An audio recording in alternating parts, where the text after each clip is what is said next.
yaa ka dambeeyay in khariidada Somaliland laga saaro khaladka oo lagu celiyo xuduudkii rasmiga ahaa ee ay Soomaaliya la lahayd iyayse ahaayeen dowladihii markii hore ka shaqeeyay in xuduudka Somaliland lagu soo koobo wixii gobolka Togdheer galbeedka soo xiga Haabil Cabdi Haybe ayaa ila falaqaynaya oo si dhow ula socday dhaqdhaqaaqyada lagu bedelay khariidada Somaliland ugu horreyntiina waxa aan weydiiyay dadaaladan ugu dambeyn guuleystay cidda ka dambeysay Somaliland duulaan iyo dhul baa waxaa soo qaaday aqoonsigii Israa'iil kadib iyo ka horba intaan aqoonsigu dhicin ka horba waxaa jiray xildhibaan Maraykanka ka tirsan aqalka sare Maraykanka oo safar ku timi Soomaaliya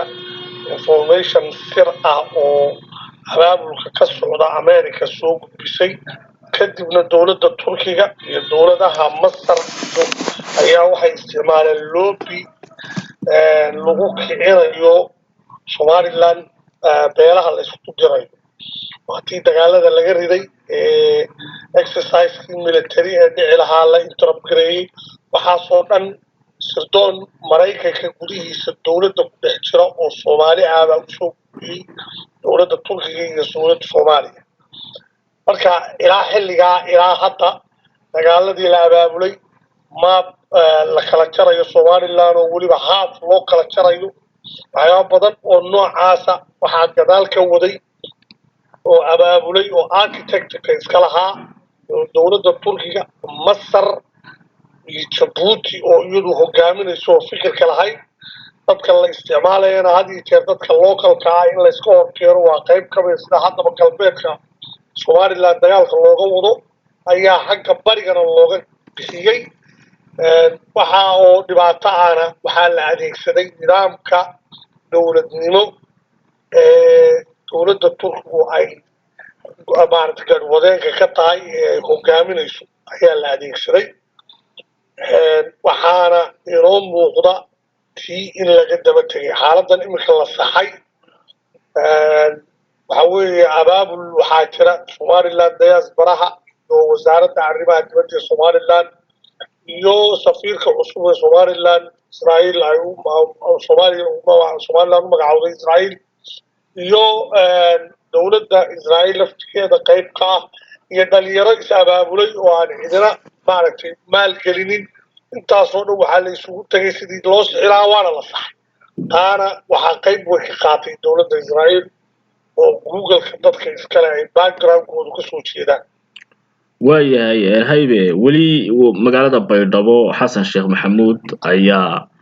ka wata hawlihiisii siyaasadeed iyo qorshayaashiisii uu doonayay inuu kursiga ku sii dheeraysto Turkiguna waa taageerayaa xafiiskii Turkigana wuxuu ka furan yahay magaalada Hargeysa arrintaasi halis intee leeg bay ku leedahay Somaliland arrintan horta labaynu u kala qaadaynaa mid waxa weeye diblomaasiyadda caalamiga ah iyo xiriirka ay dowladda Turkiga dacwadaheena iyo channelka diblomaasiga aynu la leenahay inaan la gooynin waa policy fiican oo iyaga xaggooda inay sidii Djibouti oo kale iyagu qaataan mooye inaan inaga xaggeena laynoo adeegsanin Turkida oo safiirka ama konsulka fadhiya magaalada Hargeysa safiirka fadhiya ee Turkiga ah in la ixtiraamo inaga siyaasadda inoogu jirta sababtoo waxa weeye haddaba wax badan buu ka qayb qaatay in laga daba tago rabshada ay wadeen fiqi iyo group la mid ah oo isku dayay inay Turkiga iyo Somaliland isku dhuftaan oo awood military laynoo adeegsado iyo Sacuudiga ay isku dayeen taas waa laga hortagay oo Turkiga oo safiirkii fadhiyay Hargeysa xafiiskooda fadhiyay ayaa communication la sameeyay wasaaradooda arrimaha dibadda qaabka waddanka wax uga socdaan qaabkay nabadda u tahay Somaliland horumarka ay 35 sano gaadhay waa tii wasiirka arrimaha dibadda ee Turkiga uu soo bandhigay ee waanu ka warqabnaa waana u hambalyeeynaa hal mar muu soo qaadin Soomaaliya wax ku saabsan Somaliland uu qaaday ineed waxa weeye Turkigu waxay garowsadeen siyaasadda ay wadaan ee Soomaaliya inayna Somaliland dhinaceeda ka shaqaynaynin oo gacantooda ka maqan tahay Somaliland sidii ay markaa u hanan lahaayeen iyagay u taallaa in ay somaliland xiriir fiican la yeeshaan laakiin innaga xaggeena inaan laynoo adeegsanin turkiga communicationkeena iyo xidhiirkana aan la jarin waa faa'iido dhinaca kale soomaaliya dhibaatada ka jirta waa dhibaato runtii turkiga laftiisa dib weyn baa haysta maal badan buu geliyey horumar badan buu meesha ka sameeyey inta uu joogo ee muqdisho iyo hareeraheeda taageero badan oo dhaqaalu dowladda ku bixiyey dhowr iyo tobankaas sannadood innagana godob buu inaga galay isagoo raadinaya danihiisa khaaska ah marka in dowladda turkigu ay isku daydo inay meeshan wax ka dhisto oo hal group ay meesha qabsadaan waa siyaasadaha dowladaha caalamka oo dhan isticmaalaan inay hal group xoog meeshoo dhan ku wada qabsadaan oo groupkaas lala tashado laakiin soomaaliya siyaasaddaas kama shaqaynayso sababtoo soomaaliya dhowr iyo toban sannadood hadda 20 sano dhow ayaa federaal lagu jira waa la kala furfurmay awooddiis puntland qayb bay taallaa galmudug awoodii qayb bay taallaa hiiraan qayb bay taallaa qabiilla waxaan la dhisay waa wax qabiil ku salaysan oo haddana federaal ah nin walba wuxuu samaystay ciidan qabiil iyo institution maamul goboleed ah wixiibaa waxay u baahan yihiin in la isu keeno iyadoo raalli lagu wada yahay oo doorasho raalli laysaga yahay la sameeyo taas weeye ta uu turkigu fahmi la'yahay siyaasadda soomaaliya iyo siyaasadda turkiga isku mid maaha turkiya waa wadan dowladdu ay wax walba gacanta ku haysa laakiin soomaaliya